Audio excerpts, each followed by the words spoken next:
Gente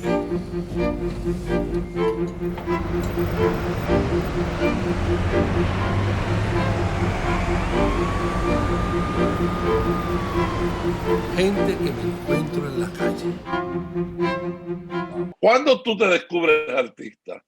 El primer acto, así, vinculado al arte, fue a partir de un retrato que le estaba haciendo un estudiante de Bellas Artes a una señora frente a mi casa. Cada vez que él iba, tenían que ponerle la misma ropa y tumbar una toronja. Y todo eso que estaba detrás de esa realización del retrato era lo que me llamaba la atención en primera instancia. Pero una noche le dije a mi madre que me posara, así como la señora le estaba posando al estudiante. Y ese fue el primer acto así, esa osadía, vamos a decir así, ese atrevimiento mío de ponerme a pintar, hacer un dibujo de mi madre. Pero hizo que mi hermano, que es mayor que yo, pocos días después me pidiera que le ayudara a realizar unos mapas de la escuela. Y entonces, bueno, ya ese inicio, que yo me atreviera también a hacerle los mapas de mi hermano, pues me ponía en unas condiciones que eso iba a ir en ascenso, porque entonces luego eran en la escuela los compañeros de estudio, la profesora, bueno, realmente así. Cuando me vine a dar cuenta ya yo era un artista del barrio y luego un artista del pueblo. ¿De qué pueblo tú eres? Yo soy de Loma de Cabrera. Mira, ¿tú eres consciente del don que tú tenías? No, Freddy, realmente yo era un niño igual que todos los demás. O sea, que dibujaban, no tenía unas mejores condiciones como tal. Yo me vine a dar cuenta que tenía ya unas condiciones desarrolladas después de muchas prácticas. Lo que pasa es que yo era constante. Pues yo recuerdo que cuando yo estaba en cuarto de la primaria, o sea que debía tener 9 años, hicieron un concurso de los estudiantes del curso. Y el que ganó no fui yo, fue otro muchacho que nunca se dedicó a la pintura ni nada. O sea que yo ahí me doy cuenta que no tenía realmente más condiciones que mis compañeros. Lo que pasa es que yo fui constante, o sea, me mantuve siempre vinculado al dibujo, a la pintura, y los demás no se dedicaron a eso por las razones que fueran. Y entonces eso me permitió a mí que me fuera desarrollando y manejara mejor los colores y las líneas. A entrar a Bellas Artes. Bueno, cuando yo entro a Bellas Artes, ya yo era bachiller. Realmente la escuela me podía aceptar desde octavo, pero como en toda esa zona no hay escuela de Bellas Artes, pues yo tuve que esperar terminar el bachillerato allá en mi pueblo. Yo termino allá, pero antes de eso, antes de yo venir ya definitivamente a estudiar a Bellas Artes, venía cada 3 meses, cada 4 meses a Santo Domingo a vender unos trabajos que yo hacía allá. Porque resulta que yo, viviendo allá en Loma de Cabrera, me puse a pintar bodegones, paisajes, y algunas veces se paraban viajantes. Mi madre tiene un colmado y siempre iban viajantes de Santiago Rodríguez, de Tamboril, de diferentes pueblos, vendiendo. Y un día yo le estaba haciendo un retrato a una señora, porque yo vendía en el colmado. O sea, yo desde el colmado ese era mi taller, el colmado, porque en los pueblos, un colmado entre un cliente y el otro pasa mucho tiempo. Y entonces eso me permitía a mí que en lo que llegaba un cliente, yo avanzara muchísimas cosas. Pintaba, y a veces cuando el cliente llegaba, entonces se involucraba, comenzaba a hacerme crítica, me movía el modelo, cosas así. Entonces, un día yo estaba haciendo un retrato a una señora que le ayudaba a mi mamá en asuntos de la casa. Y llegó un viajante y me dijo, ¿y tú me haces un retrato a mí? Yo le dije, sí.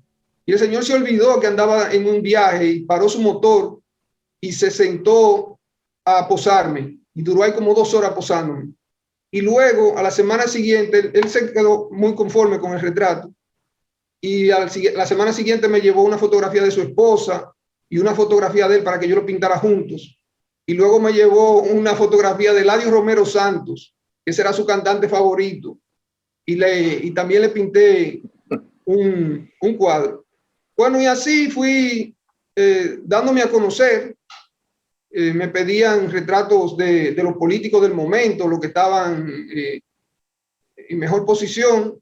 Pues los seguidores me pedían que le pintara retratos, pintaba letreros para algunos negocios de allá, de mi pueblo, y también para número de casa.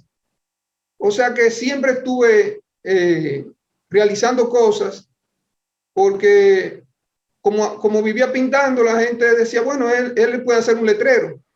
No era porque realmente yo tuviera mejores condiciones que mis compañeros, fue una cosa de tiempo.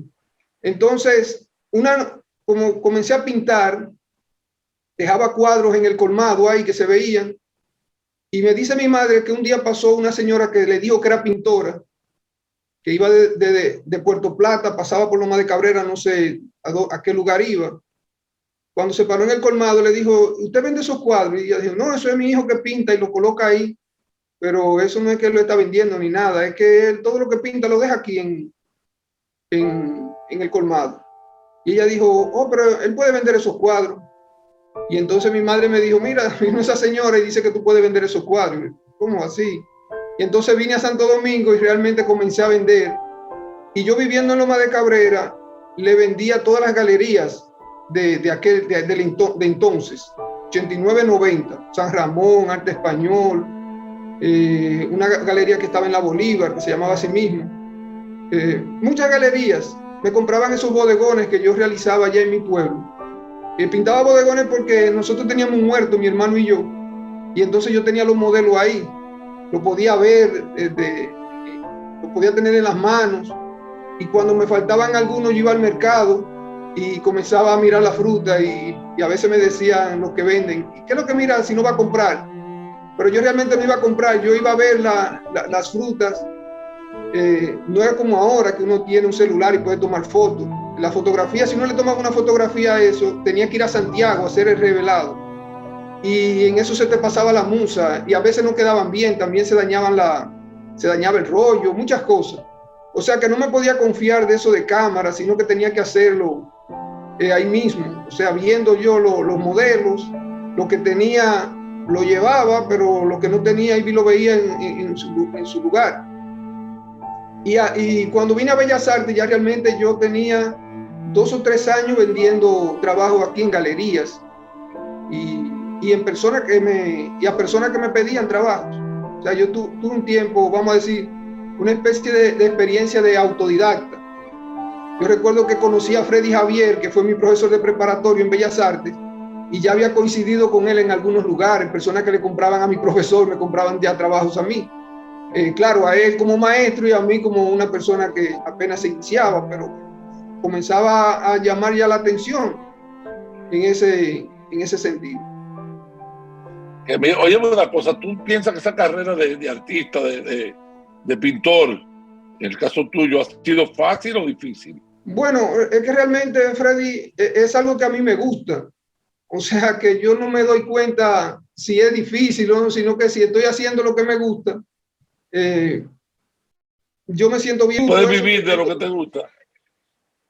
Sí, yo realmente, Freddy, yo ahora me dedico también a la docencia, pero todos esos años de estudios en Bellas Artes, yo salí de Loma de Cabrera a los 17 años, cumplía yo 17 años, y siempre cubrí todos mis gastos, Freddy. O sea, yo vine a Santo Domingo siendo un jovencito de 17 años, alquilé casa, pagaba desayuno, comida, cena, todas esas cosas yo cubría, y yo a mis padres les dije que podían estar tranquilos. O sea, que no me tenían que mandar, que no tenían que preocuparse por la parte de eso, que yo iba a estar bien, le dije. Y nunca me faltó nada, Freddy, excepto en una ocasión en Bellas Artes que tenía mucha tarea y hice una deuda en el restaurante del frente de la escuela. Fue en el único momento, y era porque estaba solamente concentrado en las tareas de la escuela. Y ese año gané yo 3 premios, y con lo que me dieron en la escuela le pagué con los premios, porque en esa ocasión los premios fueron metálicos, que nunca eran metálicos. Yo gané muchos premios en Bellas Artes, pero nunca eran metálicos. Pero ese año yo gané el premio de bodegón, gané el premio de paisaje y el premio de dibujo. O sea, gané 3 premios. Bueno, el asunto que me dieron un premio metálico, y le pagué al restaurante. Fue la única vez en todo el tiempo que yo tuve, que estuve en Santo Domingo en esa etapa de estudios, que no tuve el dinero así como para pagar todos los días la comida. Claro, yo sabía que desde que terminara el año escolar, pues yo me iba a dedicar a hacer muchos encargos, porque yo siempre tenía muchos encargos, Freddy.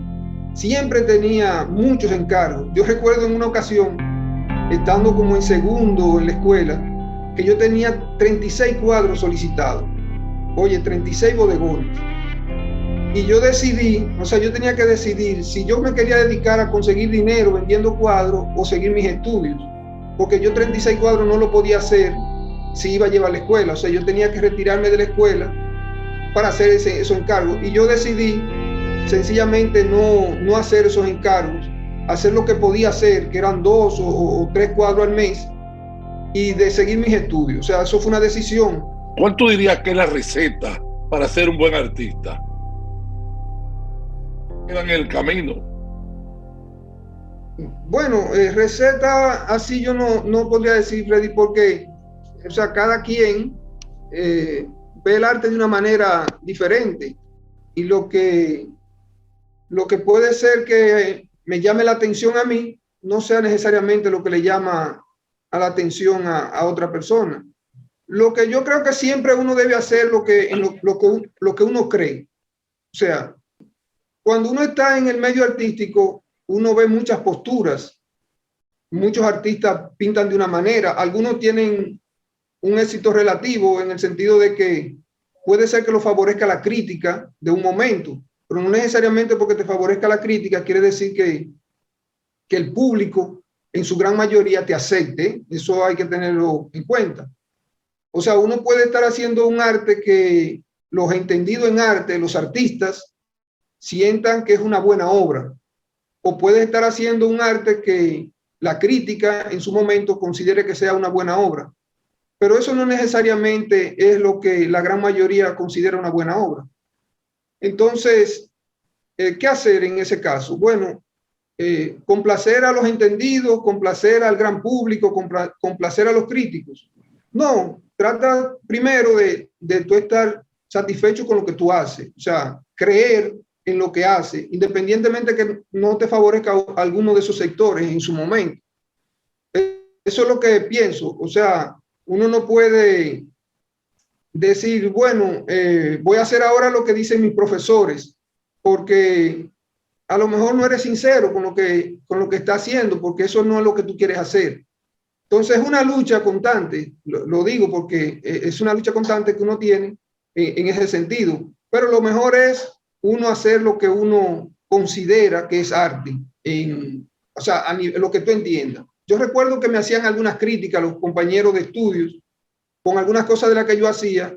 Me decían, no, porque se debe hacer tal cosa. Y yo les decía, bueno, lo que pasa es que eso es lo que yo entiendo como arte en este momento.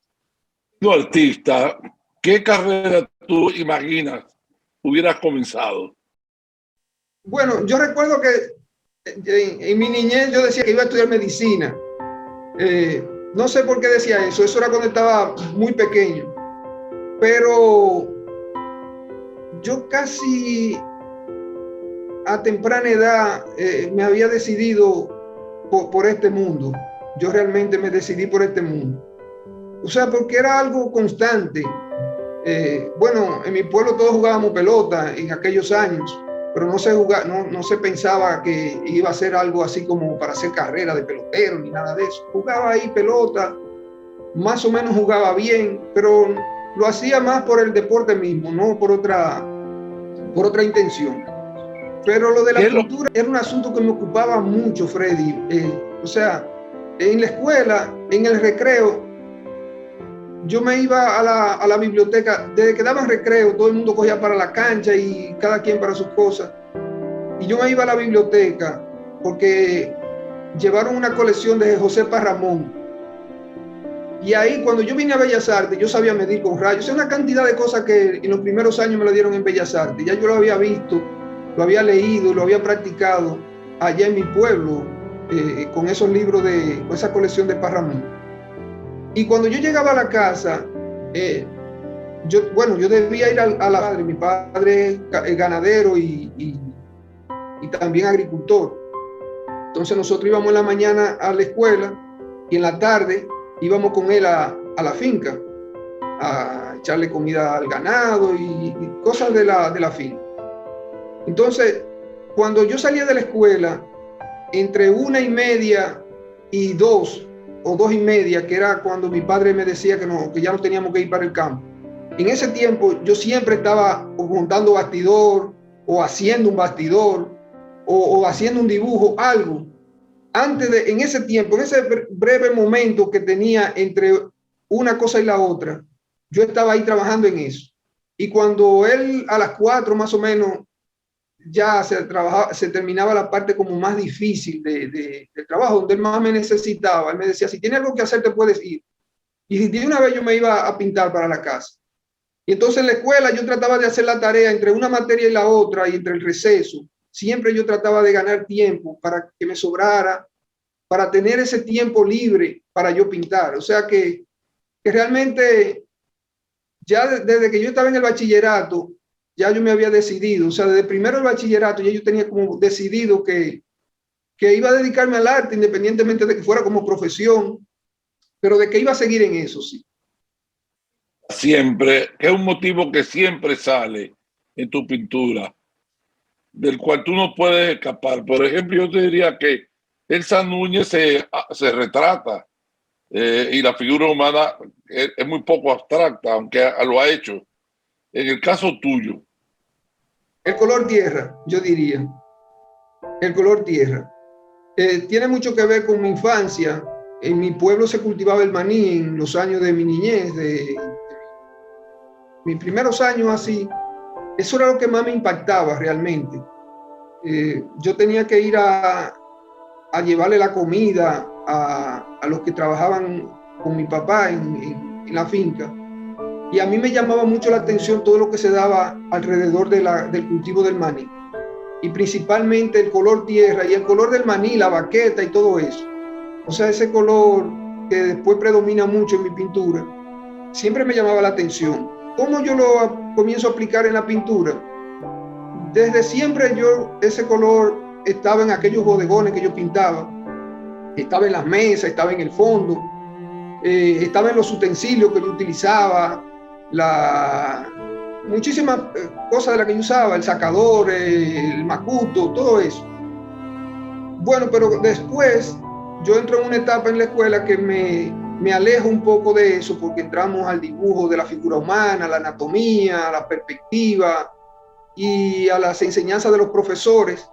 Pero llegó una etapa de la escuela que uno debía definirse, tratar de hacer una obra más personal. Eso es una separación de campo. O sea, después que terminamos el ciclo básico común, y entonces ahí teníamos que presentar los elementos, bueno, nuestra obra, tratar de hacer nuestra obra. Y pensaba en eso, en aquella tierra y aquellos sacos de maní, aquellos fardos. Eso es lo que me llamaba la atención. Y a mí me parecía que la gasa yo la podía utilizar para hacer esos fardos con el que se despegaba la baqueta del maní. Y en principio yo lo que quería hacer era como una especie de fardo en la tela. Por eso muchos de esos primeros cuadros míos, con esa gasa, era en principio eso. Y acompañado del color siena, o sea que tiene que ver con eso. Realmente decidí utilizar esos colores para mi pintura. ¿Una influencia en tu pintura? Sí, yo tengo, uno tiene influencia, a veces consciente, y muchas influencias que son inconscientes. Yo diría que a mí me marca mucho la pintura del barroco. O sea, los grandes artistas del barroco, yo siento que cuando estoy delante de una obra de esos artistas, yo siento que hay algo mío que ellos hicieron. Eso es lo que yo siento. O sea, algo que pude haber yo hecho en ese momento, cuando estoy delante de alguna obra de Velázquez, de alguna obra de Murillo, de alguna obra de Rembrandt. O sea que en esos pintores barrocos, yo encuentro muchas cosas que alimentan mi sensibilidad, que me atrapan. Y luego de artistas nacionales, pues también. Siempre los profesores te dejan alguna marca, algo te queda de cada uno de los profesores, siempre te queda algo. Del profesor Amable Sterling, yo diría que tengo mucha influencia, no tanto, o más bien no tanto del cómo hacer, sino de qué hacer, en el sentido de que el modelo como de profesor, eso me impresionó. Quizá la docencia yo llego por esa forma de dar Amable Sterling la clase. O sea, esa parte de la docencia, vamos a decir, a veces una persona con esos conocimientos y con esa capacidad, yo decía, bueno, ¿y cómo le dedica tiempo a los estudiantes? Pudiera estar haciendo una gran obra en su taller y sin embargo está aquí orientando. Como que eso me generó sensibilidad por la docencia que nunca lo había pensado. O sea, después que tomo clase con el profesor Sterling es que realmente pienso en la docencia. Como una labor más bien social, en ese sentido. ¿Qué te motiva siempre? Es decir, ¿cuál es algo que tú siempre tienes en tu cabeza que te inspira? ¿Qué te inspira? Yo realmente no tengo algo así en específico. Cualquier cosa me puede motivar. O sea, yo salgo, voy por la calle caminando y de repente veo algo y ya eso me activa el deseo de hacer una obra. Hasta en los escombros de un lugar, puede ser un edificio, puede ser cualquier cosa. Y a veces cuando estoy leyendo, casi siempre, mientras voy leyendo, quiero llevar las imágenes literarias, las quiero convertir en imágenes visuales. Cualquier tema de la historia, cualquier tema social, una lectura, cualquier cosa en la televisión, yo estoy mirando la televisión y algo se me ocurre y quiero hacer. Lo que pasa es que a veces uno no tiene, como que no tiene el tiempo para hacer todas las cosas que a uno se le van ocurriendo cuando va mirando. Voy cambiando de un tema por otro. ¿Qué cuadro tú nunca pintarías? No, realmente no he pensado así en lo que nunca pintaría. Producen los reconocimientos. Has ganado muchísimos premios. Constantemente recibes un premio. ¿Qué te produce? ¿Qué le produce eso a Dustin Muñoz? Cuando recibo un reconocimiento, yo lo que veo es siempre como un compromiso con el que otorga, con la institución que otorga ese reconocimiento, con la persona que te hace ese reconocimiento. Eso lo que hace que me compromete más. Es lo único que veo con eso. Un compromiso es como si fuera, como si quisiera ganarme realmente ese reconocimiento. O sea, ¿qué debo hacer para realmente como ganarme ese reconocimiento? Porque pienso siempre como que pude haber hecho más.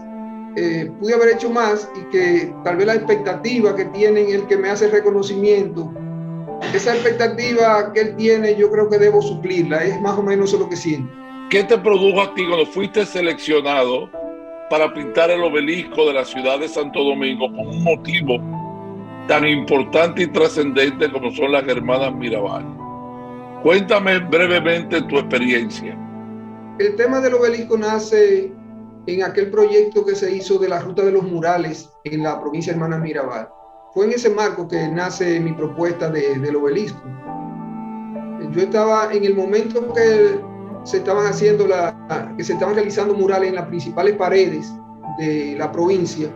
Yo estaba haciendo un mural para la Catedral de San Pedro de Macorís y entonces no pude ir a seleccionar una buena pared en la provincia de Hermanas Mirabal. Cuando me llamaron, no pude. Entonces, en el momento que yo pude ir a realizar el mural que iba a realizar, que era el tema de las Hermanas Mirabal, pero era una obra bidimensional, una sola, o sea, no es como el obelisco, 4 caras, sino que era una cara en una pared. El proyecto era sobre este mismo tema de la alegoría de la libertad, pero diferente. Al no tener una buena pared, pues yo lo realicé frente a una escuela, en una pared pequeña. Y parece que el tema llamó la atención. El tema llamó la atención y entonces, como no pude hacer una gran obra allá, se buscaron paredes, opciones, pero no se pudo finalmente hacer una gran obra sobre ese tema allá. Entonces me pidieron que hiciera una propuesta para el obelisco. Así nace la propuesta del obelisco. Sí, ¿qué te produce cuando tú caminas por el malecón y ves tu obra gigantesca? ¿Qué emoción te produce? Bueno, Freddy, me pasa como con todas las obras, o sea, uno siempre, cuando es como si fuera un hijo, una criatura de uno, que uno siempre cree que pudo haber hecho algo diferente, eso es lo que me pasa siempre cuando, ¿qué pude haber hecho aquí? ¿Qué pude haber hecho allá? ¿Cuál otra posibilidad?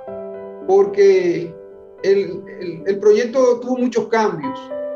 El proyecto se fue adecuando a cada circunstancia. En principio, cuando solamente tenía el obelisco allí, yo tenía un boceto, y luego cuando colocaron los andamios, yo tuve que hacer algunos cambios en el proyecto por asunto técnico, y tuve que hacer modificaciones del original para que eso sucediera después que estaba los andamios puestos. Pero de todas maneras fue una gran obra, una gran obra que me sirvió para poner en práctica muchas cosas como la regla de 3, por ejemplo.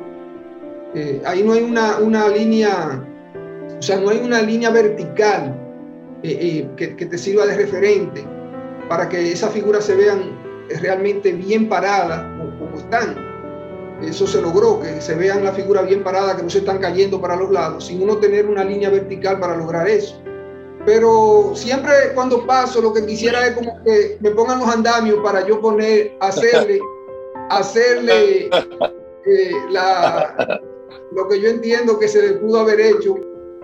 Bueno, yo me siento muy satisfecho. Y fuiste premiado ahora en la Bienal, en la reciente Bienal que se realizó, te llevaste unos premios extraordinarios. Bueno, de verdad, yo vi los trabajos, son hermosísimos, me encantaron.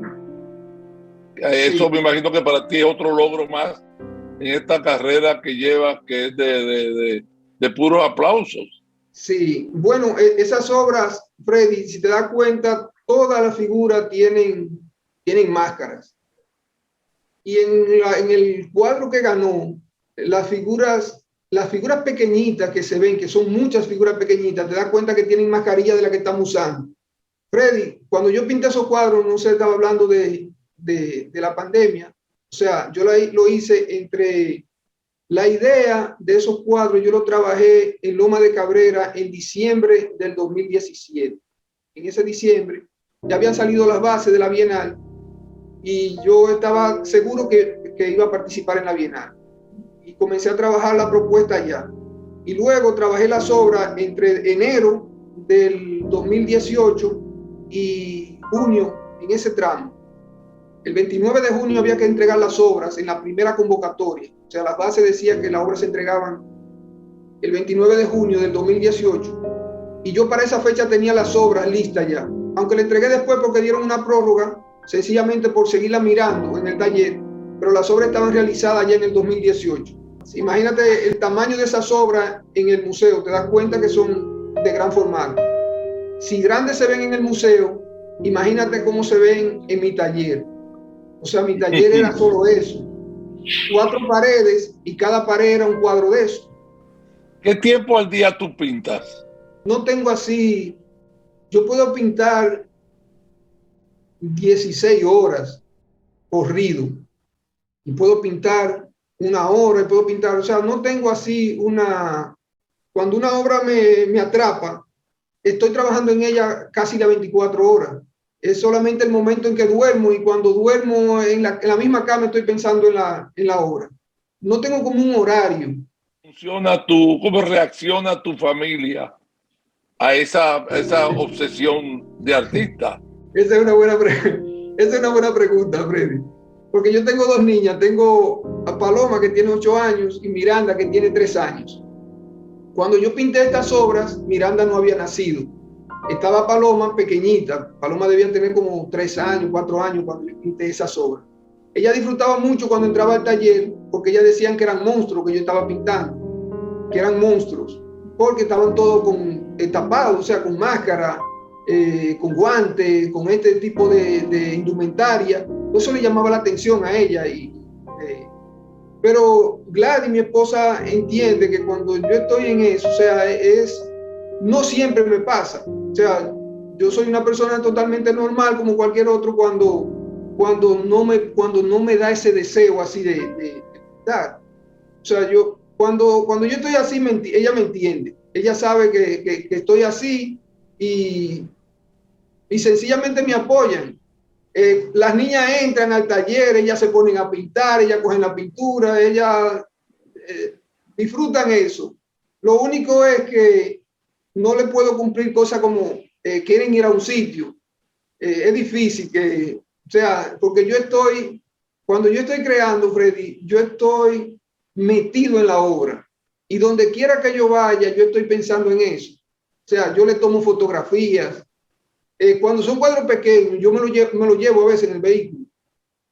Cuando yo estudiaba en la universidad, Freddy, yo estaba haciendo un cuadro y yo me lo llevaba en el vehículo, iba a coger la clase y entre una materia y la otra, yo me iba al parqueo de la universidad a mirar mi cuadro. O sea que es así. Obsesiva.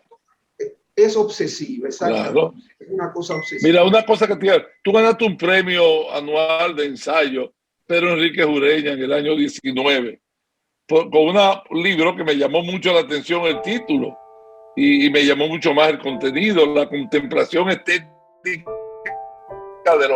de lo feo. ¿Qué tú quisiste decir en ese ensayo? Brevemente explícame. Sí, en principio mi tesis doctoral fue la estética de lo feo en las pinturas negras de Goya. Esa fue mi tesis doctoral. Yo trabajé la pintura de Goya porque están bien delimitadas, son 14 obras que están en el Museo del Prado, que están juntas, que además cuando se publican todas. Y me parecía un conjunto, además como mi tesis la defendí en España, quise trabajar un artista que ellos conocen muy bien. O sea, eso me exigía a mí mucha rigurosidad, porque yo no iba a inventar de un artista de República Dominicana que ellos no conocían, sino que estaba trabajando un tema de un artista que ellos conocían. Entonces mis estudios de filosofía, yo estudié filosofía. O sea, después que yo terminé en Bellas Artes, yo entro a la carrera de filosofía y a mí me parecía que el tema era interesante para yo combinar ambas disciplinas. O sea, mi conocimiento como artista y mi conocimiento de filosofía, con ese tema, a mí me parecía que yo lo podía trabajar. Entonces, en principio lo trabajé con la pintura negra de Goya para la tesis doctoral, pero después yo trabajé este ensayo, que es la contemplación estética de lo feo en sentido general. Y trato ahí, porque bueno, lo que pasa es que nosotros los artistas nos damos cuenta, y el público también se da cuenta, que hay muchos temas en la pintura o en las obras de arte, en todas, no solamente en la pintura, sino que en el arte se aborda mucho el tema de lo feo. Y sin embargo, ¿por qué a la gente en la obra le causa asombro y admiración y puede contemplar una obra cuando el tema es sobre lo feo? Eso era en principio lo que me motivaba. ¿Por qué en las obras se da una experiencia distinta a cuando ese fenómeno acontece en la naturaleza? Entonces yo quise trabajar ese tema y lo que encuentro es que son los recursos técnicos, o sea, es el dominio de una técnica, no importa en el área que sea, pero el dominio de una técnica hace que el artista pueda hacer que el espectador contemple una obra, aunque el tema sea feo. Lo había vivido con mis propias realizaciones artísticas y entonces quise hacer la reflexión teórica sobre eso. Y es lo que he dejado en ese libro. Ahora yo te voy a obligar a ti a que me respondas una palabra. Una palabra es la respuesta. Ok, yo te hago una pregunta y tú me dices una palabra que conteste esa. No soy muy bueno en eso, Freddy, pero vamos a ver. Pregunta: ¿a qué te huele la vida? A tierra. ¿Tienes alguna fobia? ¿Algo? No. ¿A qué le tienes miedo? Al mar. ¿Con qué tú sueñas? Es que son tan diversos los sueños. ¿Cuál es el mejor sonido a tus oídos? La del violín. ¿Tu mayor alegría? Mi familia. ¿El futuro ¿Cómo lo ves? Con optimismo. Tu palabra favorita. Son muchas. ¿Qué pondría Dustin Muñoz en su lápida si pudiera escribirla?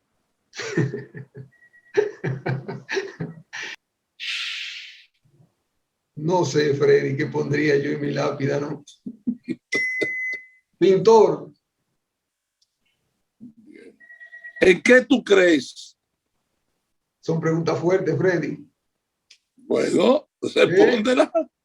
Bueno, sinceramente, yo creo en la palabra de los niños. ¿Qué te motiva? La vida, ¿Qué no te motiva? la muerte, ¿Qué es lo que tú más quieres? la familia. ¿Quisieras ser recordado cómo o por qué?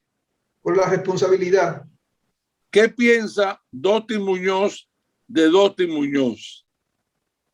Bueno, que es una persona persistente. Muchas gracias.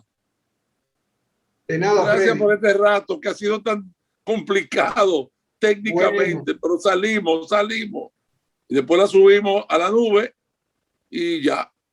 Y me hace feliz y me hace famoso a mí junto a ti. Ah, no, yo me voy a hacer famoso, Freddy. ¿Oíste? Un abrazo apretado, Dustin, que nos veamos pronto. Sí, Gracias. sí, ok.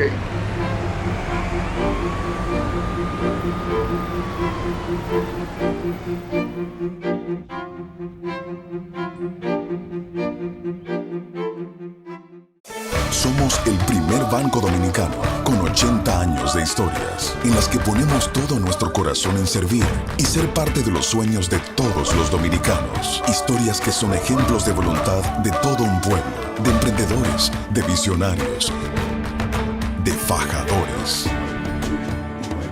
Historias de momentos donde nos levantamos, donde avanzamos, donde nos hacemos más productivos. Historias de gente que cree, que se supera, que proyecta nuestra cultura, que nos representa, dispuesta a construir nuevos caminos. 80 años sumando historias que nos llevan a nuevas fronteras, como el inspirador de la voluntad de todo un pueblo. Banreservas, el banco de todos los dominicanos.